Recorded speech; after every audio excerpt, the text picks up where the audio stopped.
Good morning. Good morning. Good morning, Your Holiness. Namaste. Your Holiness. Namaskar. Namaskar. Okay. Tashi Dele, Your Holiness, and warmest greetings from your chela and prostrations, and our deepest gratitude for who you are, all that you do, and that you are with us this morning. We are all deeply blessed and privileged. I'm going to request Mr. N.N. Vora, the Life Trustee and President of the India International Center in Delhi, with whom the Foundation is collaborating, to set up this engagement with you on a subject very dear to your heart, the Nalanda tradition, and Ahimsa and Karuna. Mr. Vora is a distinguished a civil servant. The IIC has provided a valuable, intellectually engaged space for a discourse on a diversity of issues, and certainly on Tibet. He's had a long and distinguished career in the administrative service as Principal Secretary to the Prime Minister, Governor of Jammu and Kashmir, etc., etc. I could give him a long introduction, but it's over to you, Mr. Vora, for a formal welcome to His Holiness. Thank you. Namaskar. Namaskar. Good morning, everybody.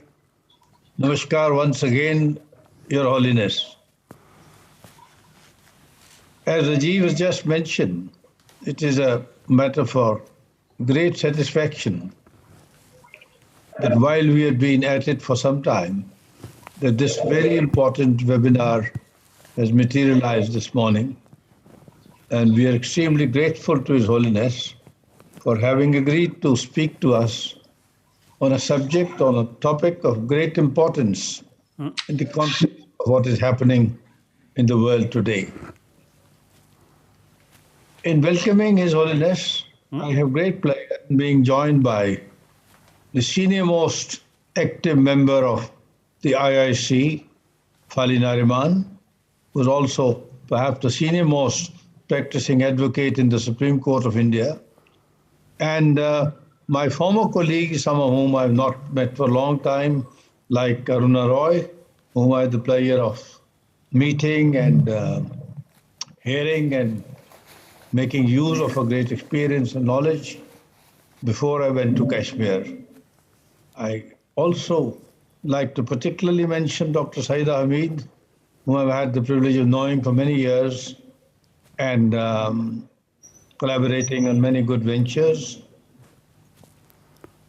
My three other colleagues, I particularly like to mention Shiv Shankar Menon, with whom I've worked for many years together, and my two distinguished colleagues, Life Trustees in the IIC, former Foreign Secretary Shyam Saran and former Governor Gopal Gandhi. We particularly also like to mention Mr. Prakash Amte. Now, on a personal note, Your Holiness, I would like to recall that on the very day I joined service, 61 years ago, the then Prime Minister, Mr. Jawaharlal Nehru, informed the country of your entry into India. And after I finished my training, I circumstantially got posted to erstwhile district Kangra, which was part of now Himachal. A district headquarters were Dharamsala. And the day I joined, then by that time you had very comfortably established yourself in Upper Dharamsala with all your staff. And I was one of the first civil servants there to seek your audience. And as it happened, as perhaps Shyam Saran may recall, we had more than one Foreign Service officer as a liaison officer. And he fell ill, and I did temporary duty with Your Holiness in your establishment in Upper Dharamsala for about 2 weeks. And during the course of my service, particularly in Government of India, I had many occasions to seek your sage advice on matters of national interest. On all these occasions, it is again interesting, I was accompanied by a young Shiv Shankar Menon, who was a colleague in the Foreign Service. We together used to meet His Holiness to get his advice on certain matters of great sensitivity. Subsequently, I happened to get deployed in Jammu and Kashmir, as Rajiv just mentioned. And during the 10 years, I had the privilege, Your Holiness, of every year paying homage and meeting you and getting your blessings when you used to visit Ladakh. And now, of course, in the IIC, you've been our very, very special guest for the past over 40 years. So not to extend my speech too extensively, I would conclude by once again extending a very warm welcome to you and thanking you for so graciously agreeing to speak to us on a theme or subject which I feel is of great importance in today's world. Thank you very much, Rajiv. Thank you. Thank you. Yes, Your Holiness.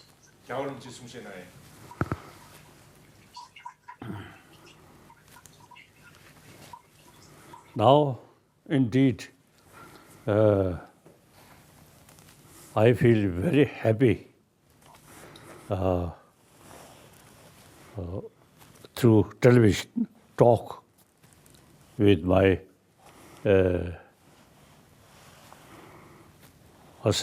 long time my friend.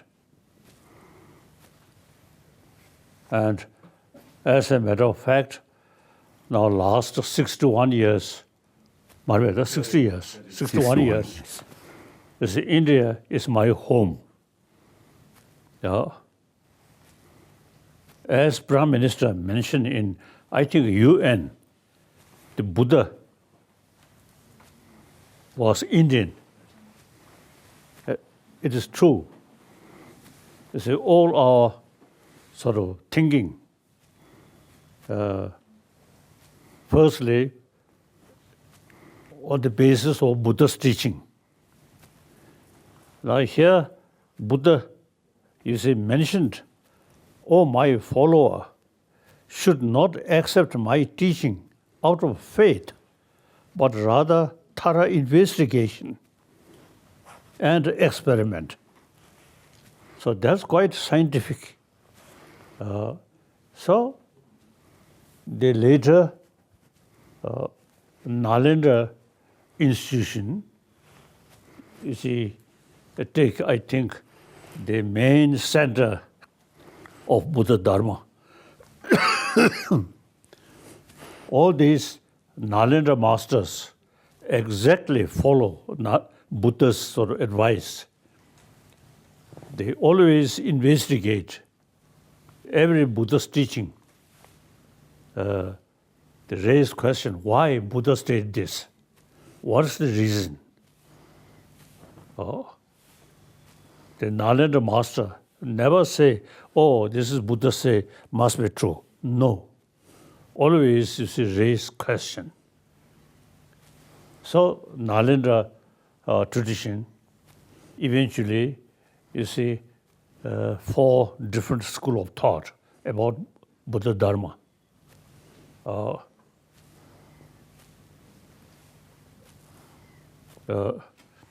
The Madhyamika philosophy, Chitta Mantra philosophy, then Vipassana. Vaibhashika, certainly, and Chitta Mantra, and Madhyamika. Eventually, different, different school of thought. So then, although we are Tibetan, our face not like you, big nose, but mentally we are Indian. Since 8th century, even first, the 7th century, the Tibetan first king who married with the Chinese princess, very close link with the Chinese emperor, or Tang dynasty. But then he, prefer the instead of study Chinese language, he decided to develop our own script, copy from Indian Devanagari, Kakakanga, Chachachanya, like that. Not like Chinese, what's the Characters. characters, like that. Then, 8th century, a Tibetan king inspired very close link with Chinese Buddhist. So he wanted to bring Buddhism directly from Nalanda institution. So 8th century, the great scholar, logician,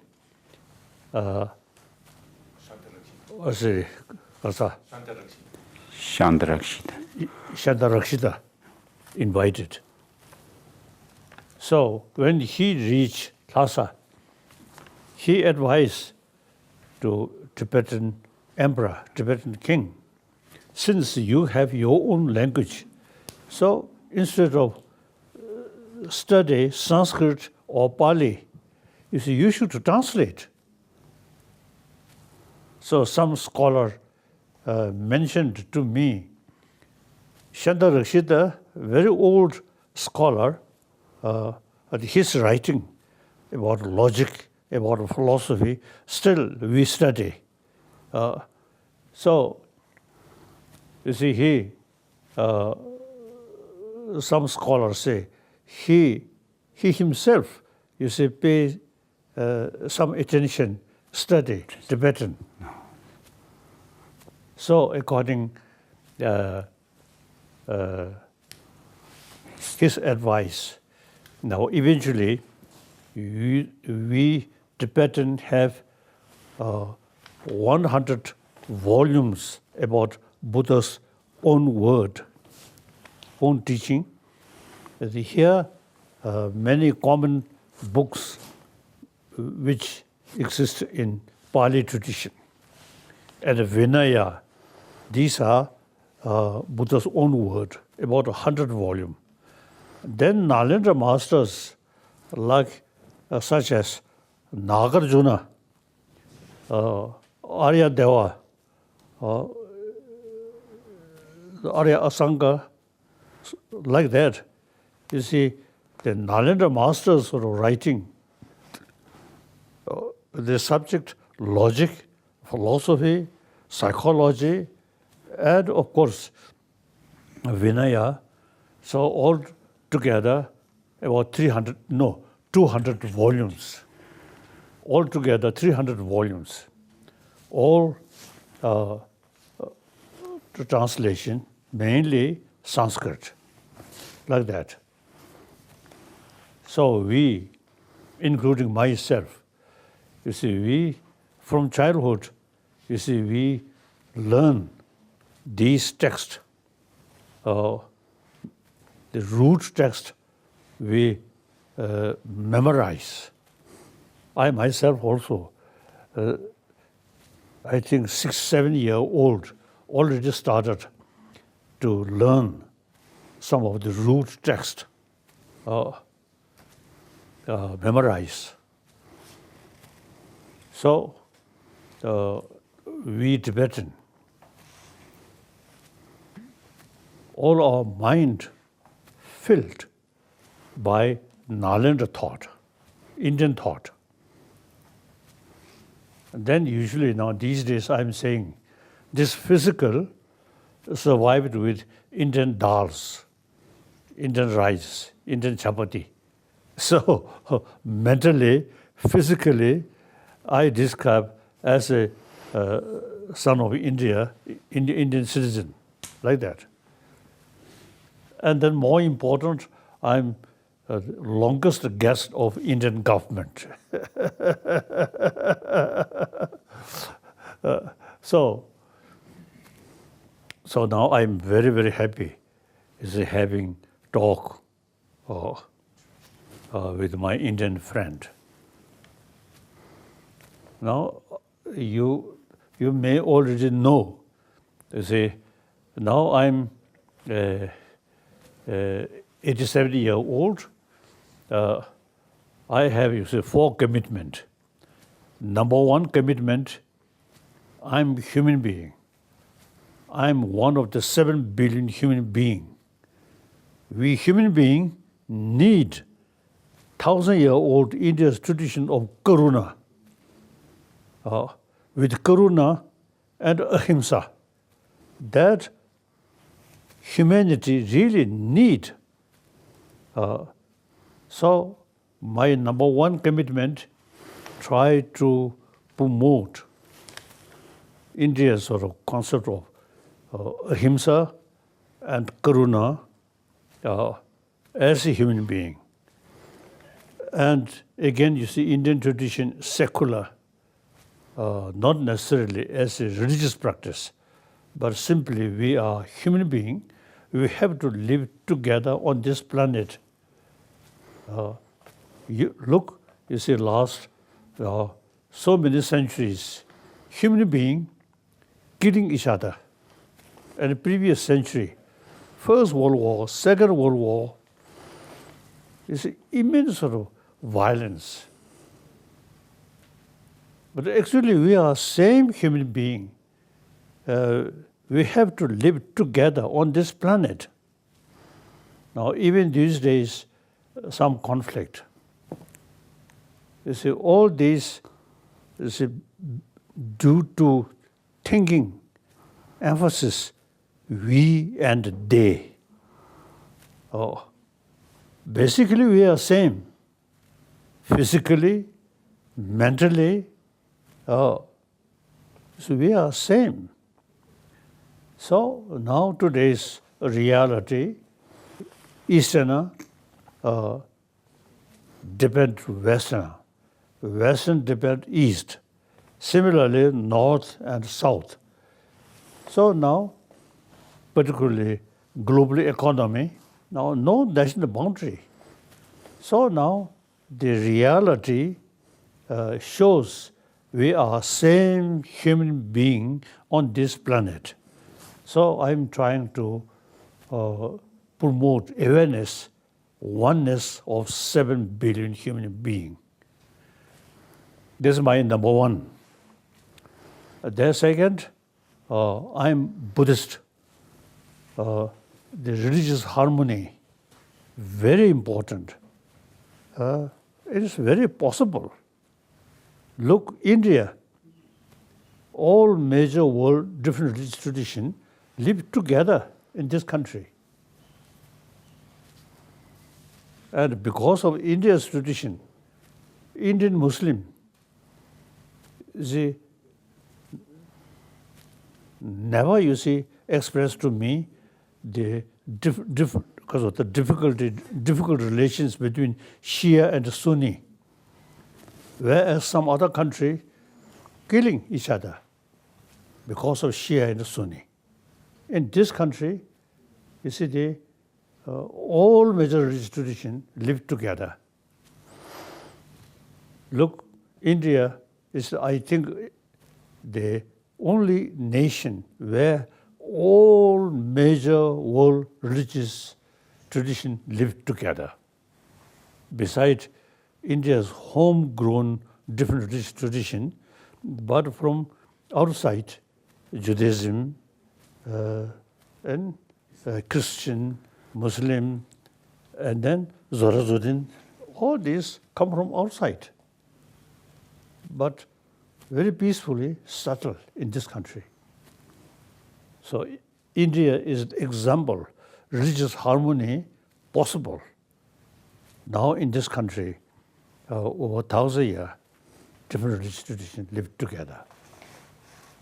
So, number 1, my commitment is try to promote religious harmony. All major religious traditions, it's in different tradition, different philosophy. Some say there is God, creator. Like Buddhism and Jainism, no such concept. In philosophy or way of thinking. There are differences, but all carry same message of compassion, message of love. With that, message of forgiveness, tolerance, self-discipline. All major religious traditions carry these principles. So, I think it's quite simple. Religion of human being. So all religion, you see, emphasis importance of basic human value. That is human compassion, human love. As soon as we're born, without mother's love, affection, we can't survive. And now some scientists say, we human beings are social animal. Any social animal, the sense of concern of their own community, biologically, that's there. Look, animals, any social animal, the individual animal always take care about their community. So since we are social animal, we individual have to live on the basis of our community, human community. So now some scientists say we are basically more compassionate sort of sentient being. Irrespective whether believe next life or not, whether there is God or not. You see, we have to survive with other people. So my commitment and all the religious tradition, their main message is message of love, as I mentioned earlier.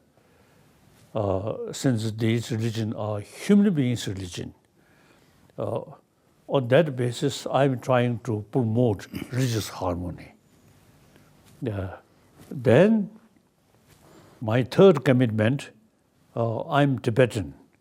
Tibetan people trust me. They put a lot of hopes on me. Now, regarding political matter, since 2011, I totally retired from political responsibility. We already achieved elected political leadership. So political matter, he take care. That my sort of also the main concern is regarding Tibet.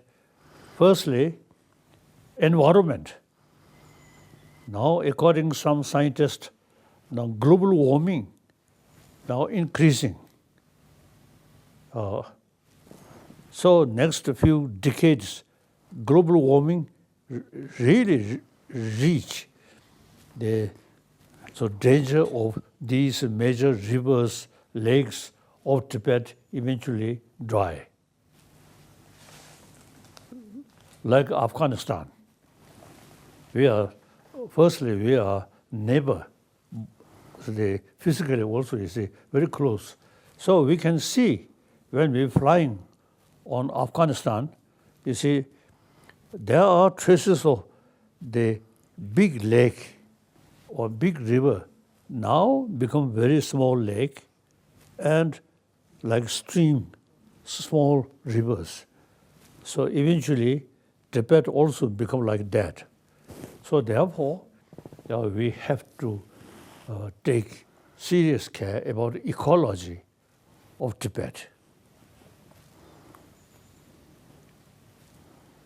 Then most important is Tibetan culture. Our culture, before Buddhism came, our culture, very simple. Like Mongolian, like nomad, very simple life. Then eventually, Buddha Dharma reached Tibet. Then many Tibetan, Tibetan, come to India, study and different Indian sort of Buddhist center like Takshashila, Takshashila, then Nalanda, like that. And because of Birkamala. So,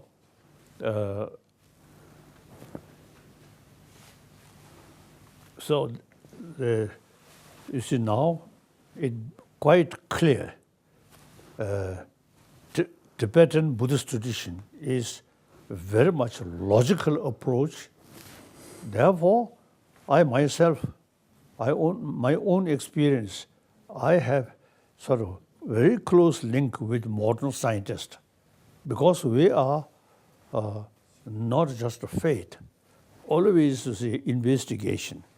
So many scientists, you see, showing interest, and I myself also, according my own experience, you see, mutual learning,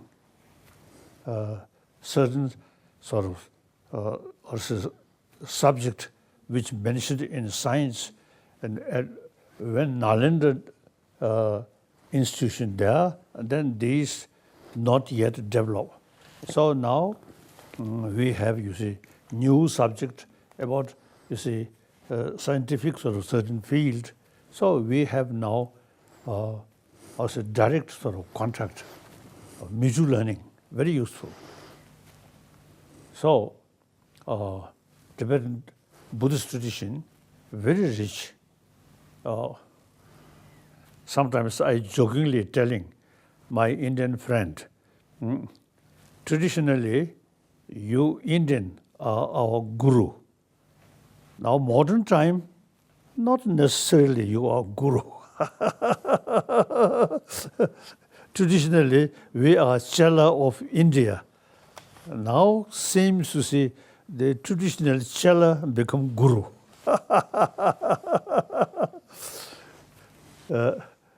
So my main sort of concern and responsibility is to preserve this 1,000-year-old tradition which come from India.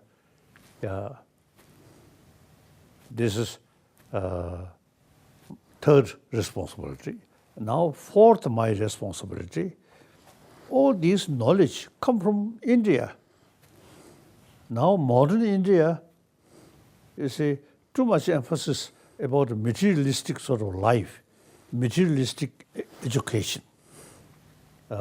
So now these ancient Indian knowledge about mind, about psychology, these should revive in India.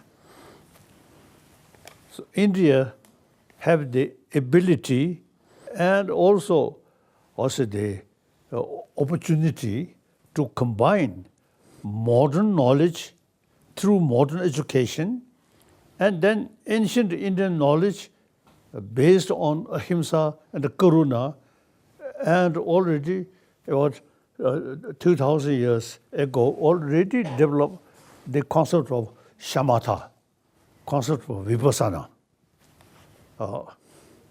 So these are ancient Indian knowledge. Now modern India should combine modern education, which materialistic sort of has a viewpoint.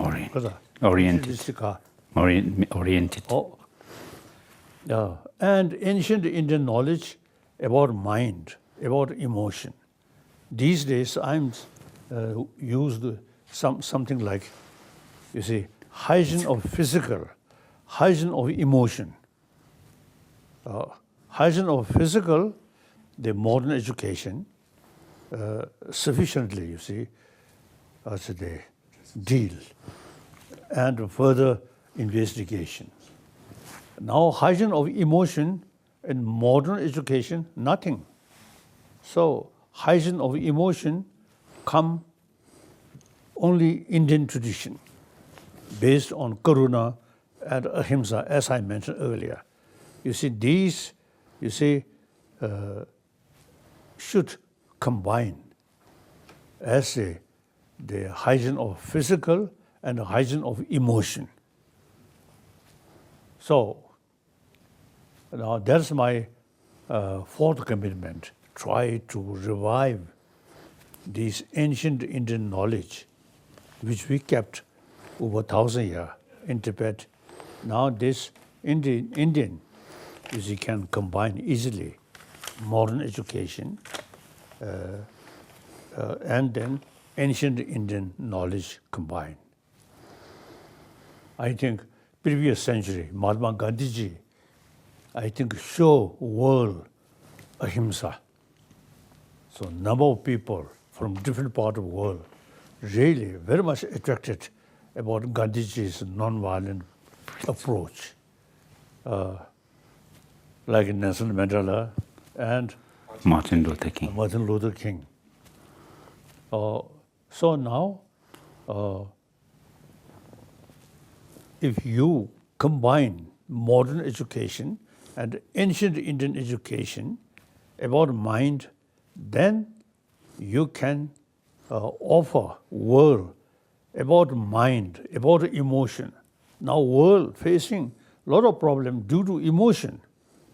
So the India sort of knowledge how to tackle our emotion strictly secular way. Religion is individual matter. These are simply, we are human being. Everyone wants peaceful world. For that reason, peace of mind very important. So that's my fourth commitment. Try to revive ancient Indian knowledge in modern India, like that. So now some questions now. Thank you, Your Holiness. I'd invite Shiv Shankar Menon, who met you when he was 5 years old and got your blessings in Lhasa. So that's a long association that you've had with him. He served as National Security Advisor and Foreign Secretary. It's over to you, Shankar. Please unmute yourself. Thank you, Your Holiness. Thank you very much for that really enlightening talk. My question is, how do we apply karuna, ahimsa, compassion to politics today, especially international politics, when the world frankly looks quite anarchic?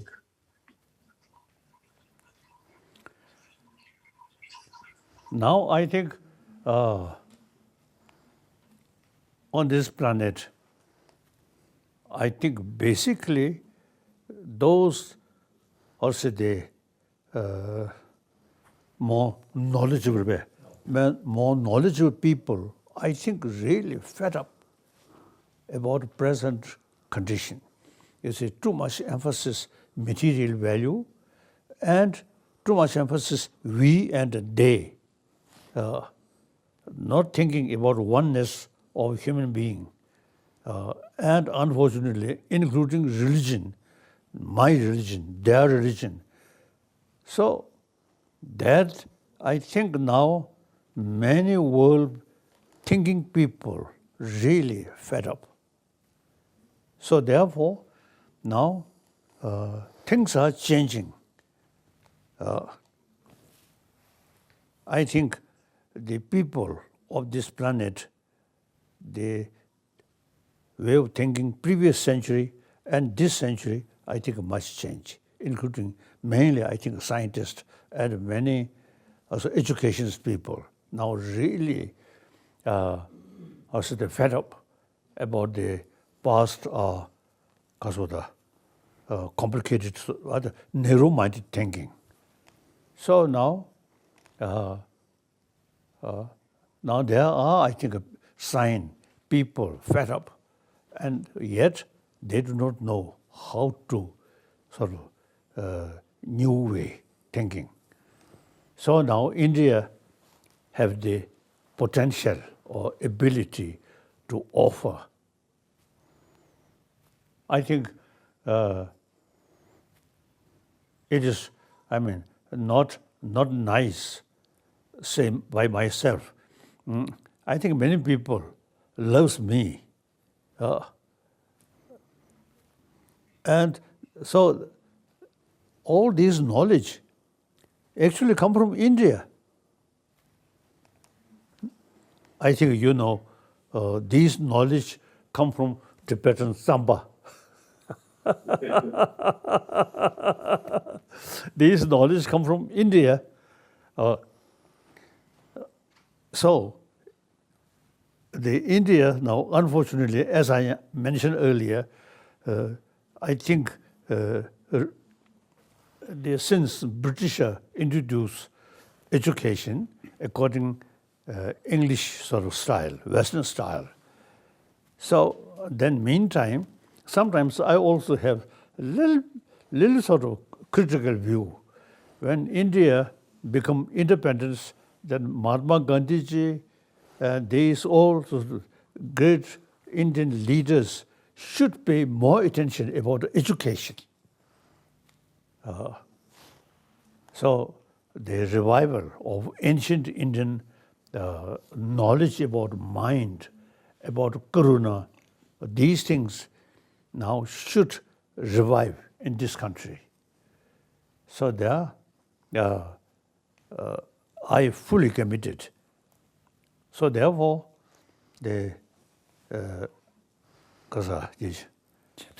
so since I think world really fed up about existing sort of way of thinking, education.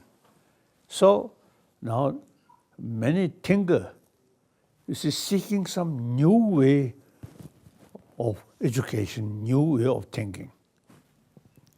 I think India really have great potential.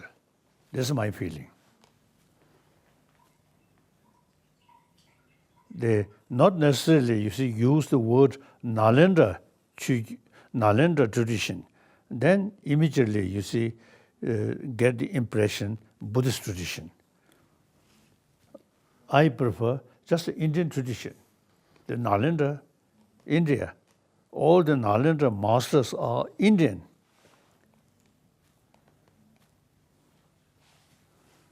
So Indian tradition, mainly ahimsa and karuna. This, I think, world can utilize like that. Thank you. Then next question.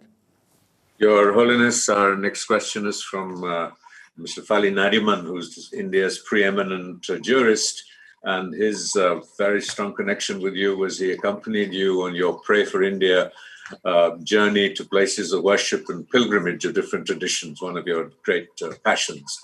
Mr. Nariman, your question. Please unmute yourself, Mr. Nariman. Yeah. Thank you. Your Holiness, in that heartwarming book of joy, the two of you who are really spiritual giants, His Holiness, the Dalai Lama, and His Grace, the Archbishop of South Africa, have acknowledged that you spend many hours in prayer. Now my question to His Holiness is, and this has been troubling me for many, many years, what is the true significance and importance of prayer in the life of every human being? Thank you.